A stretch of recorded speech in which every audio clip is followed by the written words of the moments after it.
je vais vous raconter les chemins qui m'ont mené vers l'entremonde.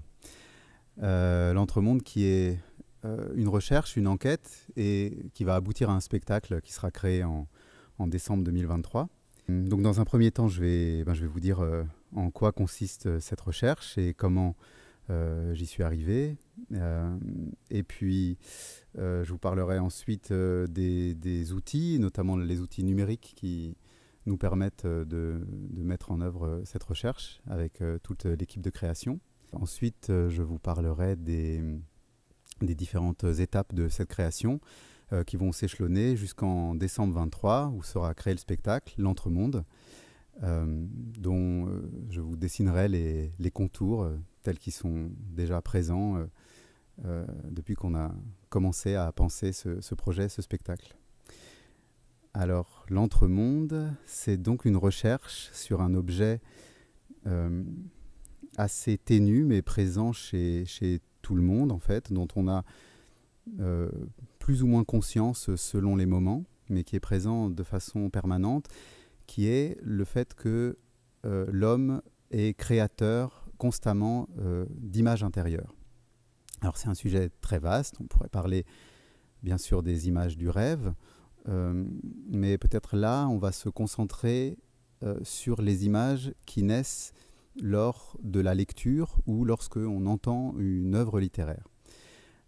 Si je dis le petit Pousset entre dans la forêt avec ses frères et sème des miettes de pain qui vont être mangées par les oiseaux, aussitôt, pour vous, se forme un agencement de bouts de mémoire et l'imagination agence ces bouts de mémoire et apparaissent furtivement ou précisément une forêt, un petit Pousset, des frères, un oiseau, des miettes de pain.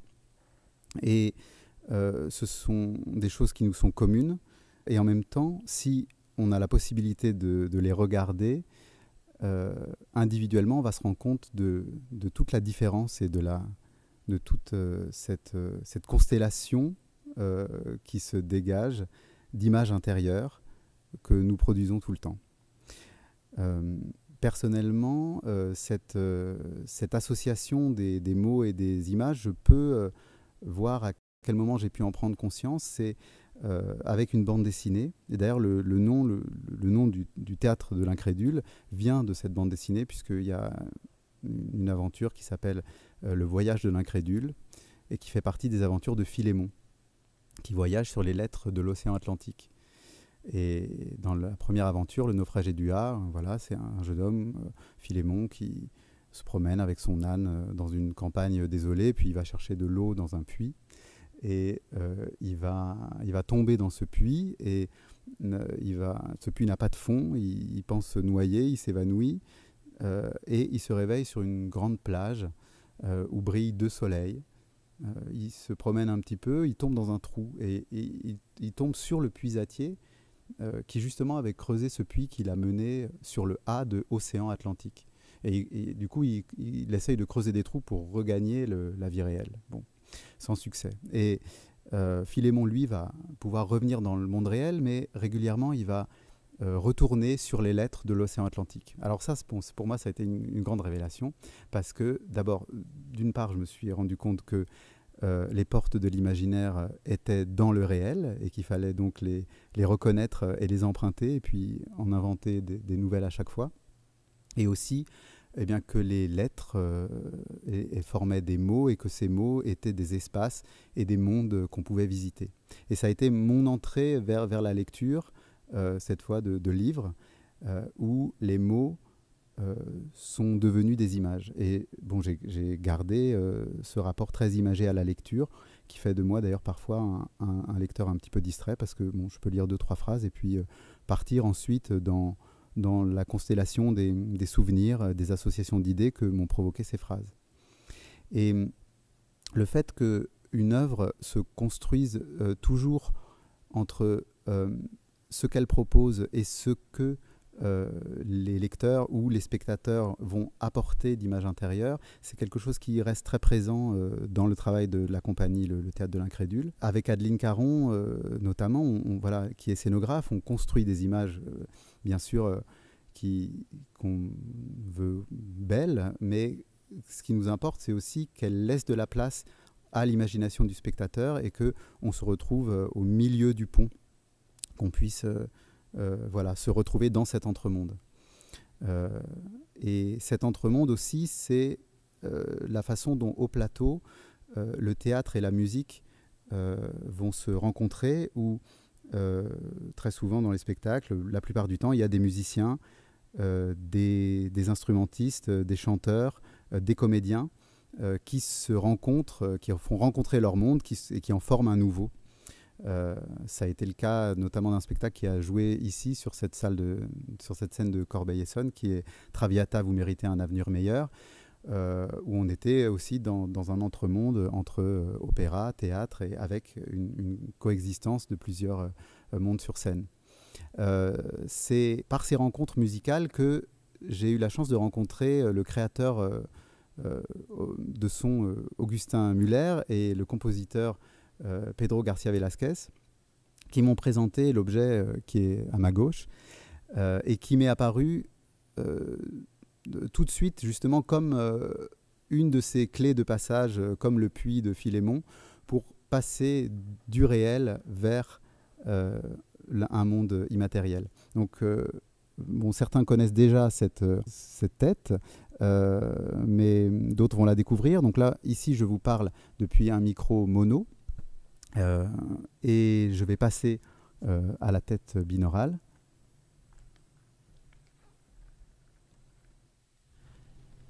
Et là, donc, je peux vous parler précisément dans votre oreille droite.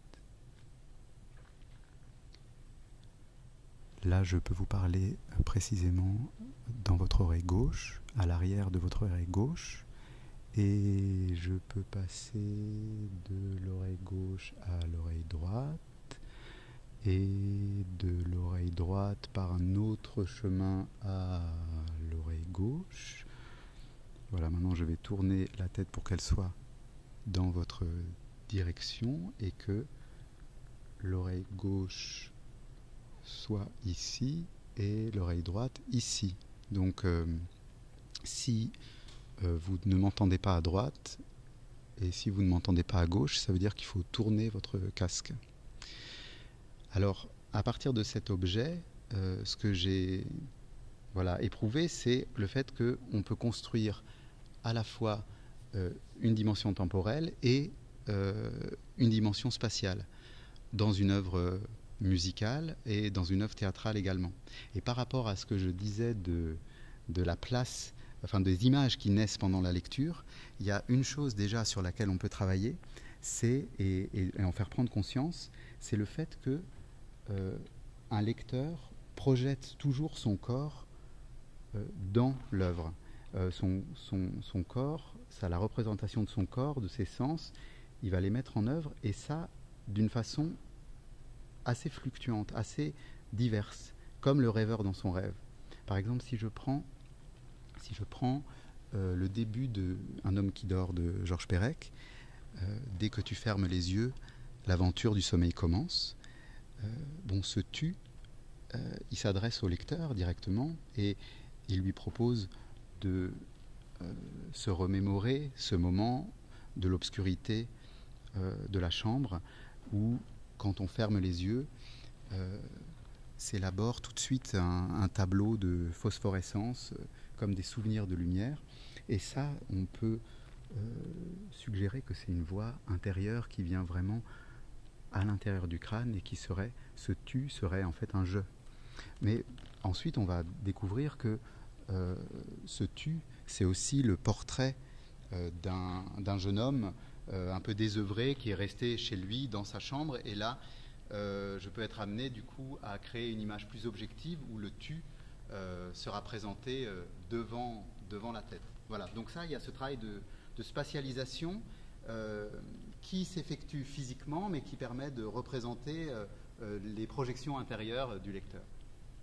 Mais je peux aussi euh, avec les outils numériques, partir dans des espaces choisis. Et Pedro et Augustin sont des collectionneurs d'espaces, un peu comme des collectionneurs de papillons, qui ont pris les empreintes sonores de plein de lieux dans le monde. Et par exemple, bon, peut-être vous ne le savez pas, mais au fond du théâtre de Corbeil-Essonnes, il y a une petite porte. Et si vous empruntez cette porte, vous arrivez directement à Chaillot, en bas du grand escalier de Chaillot. Vous voyez les marches majestueuses monter devant vous. Vous pouvez les emprunter. Je vous invite à venir.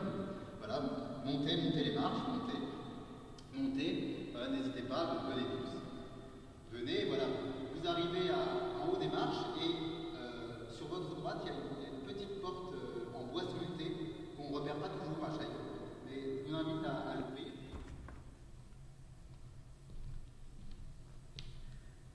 Et ce qui vous permet d'accéder directement dans une chapelle à Karlsruhe, qui est toute en bois. Et vous pouvez observer tout autour de vous la délicatesse du travail du bois, les marqueteries, les bois d'ébène, les bois d'érable. Et puis, à votre gauche, il y a un bas-relief en bois sculpté représentant un homme qui dort. Et tout autour de lui sont représentés ses rêves. Là aussi, sur des panneaux en bois sculpté, par exemple, à droite, vous avez la vérité qui sort du puits. On la reconnaît parce que c'est une femme nue qui sort d'un puits et qu'elle tient un miroir. Et en dessous a été représentée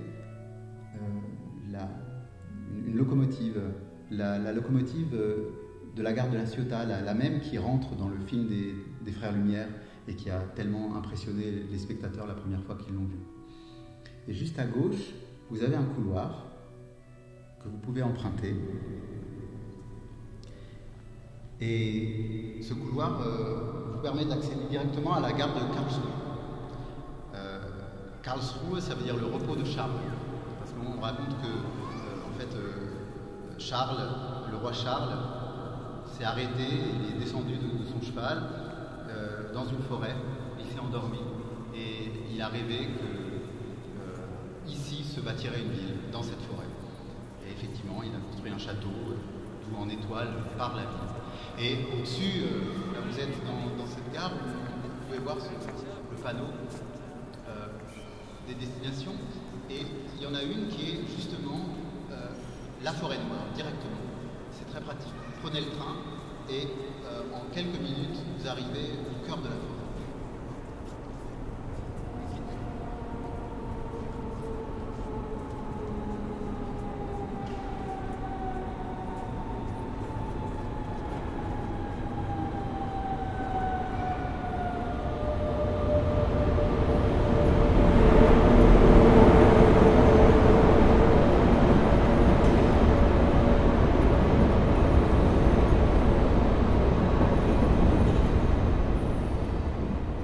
Alors voilà, avec cet outil, on mène l'enquête sur les images intérieures. On fait prendre conscience de cette création incessante qui me semble essentielle dans ce moment où il y a un tel déferlement des images qui nous est proposé, qui nous arrive si facilement, avec une proposition aussi d'immersion, voilà, dans un bain d'images. Et il me semble extrêmement important justement de se rendre compte que nous sommes créateurs d'images et que ces espaces invisibles, ils sont peuplés de toute cette création, de tous ces indigènes vivants. Et donc les ateliers, pour en dire un mot, on forme des groupes très différents, mélangeant des amateurs et des professionnels. Et on va partir d'un extrait de texte, et à partir de ce texte, on va dégager toute la constellation d'associations d'idées, de bouts de mémoire qu'on va mettre en forme en faisant des enregistrements autour de cette tête pour créer, révéler ces espaces intérieurs. Et c'est ce qu'on a commencé à mettre en œuvre à la Maison de la Culture d'Amiens qui coproduit le spectacle, également au Centre dramatique national de Montpellier, à la Maison des pratiques artistiques amateurs de Paris, à la Gaîté Lyrique. Et on a commencé également des ateliers près de Dieppe, à Arques-la-Bataille, avec des enfants, sur le conte. Et sur le Petit Pousset. Et effectivement, toute la classe s'aventure dans cette forêt, mais la crée aussi. Et c'est étonnant de voir à quel point cette forêt est à la fois commune et différente. Il y en a qui entendent le bruissement des feuilles dans les arbres. Il y en a qui sont plus dans les sensations du toucher. Il y en a qui voient des différences de verre. Il y en a qui se rappellent de la forme du livre ou de l'endroit où ils ont entendu cette histoire. Et tout ça forme une constellation qu'on fait tourner autour du conte qu'on met en scène également.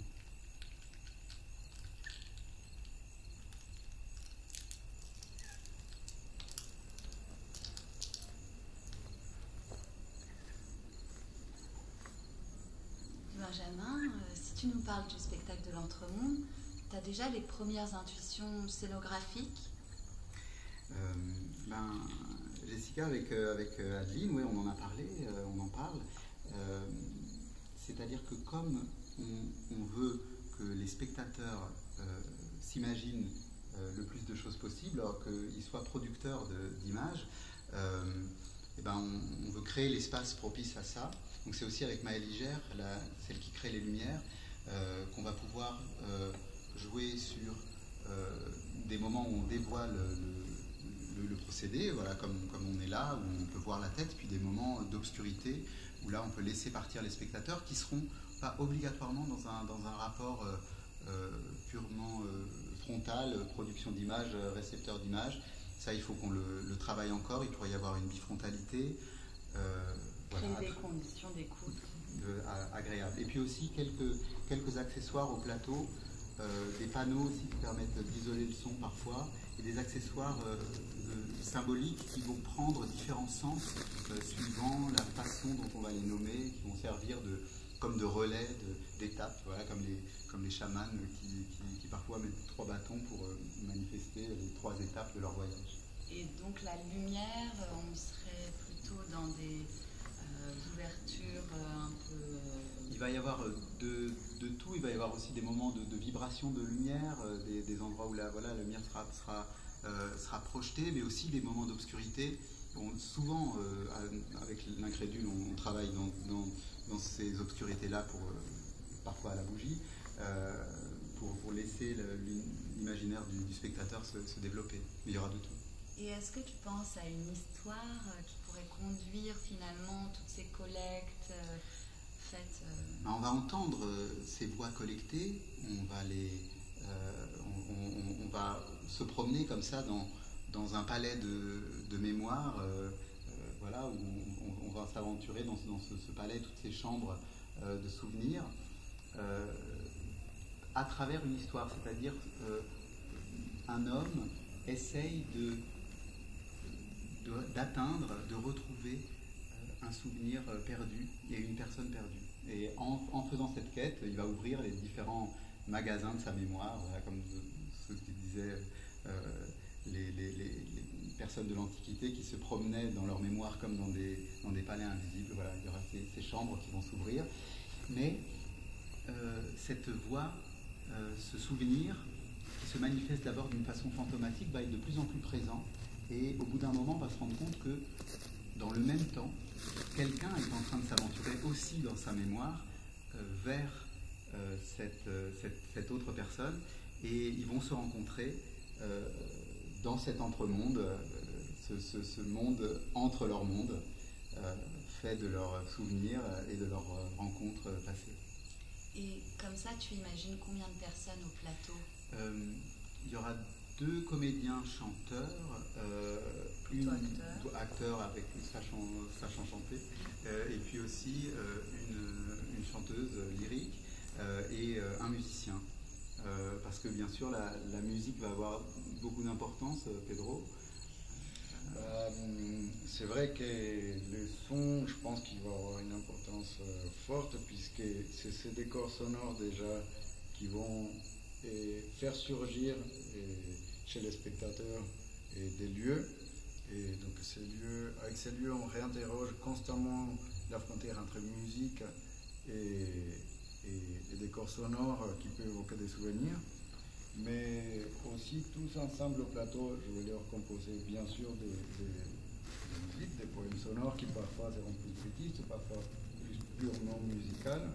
Tu vas t'inspirer aussi des collectages, des musiques dont on aura peut-être parlé avec les personnes dans les enquêtes, dans les Bien sûr, ateliers. les contenus de cette composition est encore en cours de définition. Peut-être qu'il y aura des souvenirs de la musique traditionnelle colombienne qui vont émerger, mais certainement aussi des souvenirs qui auront été des souvenirs sonores très puissants qui auront été collectés dans ces ateliers, vont irriguer l'écriture musicale. Et cette tête, elle nous permet vraiment de donner quelque chose de très imagé au son, aussi de mesurer beaucoup la distance, ce qui est très loin et ce qui est vraiment très proche, et de le faire de l'intime. Donc on va pouvoir venir raconter des petits secrets musicaux.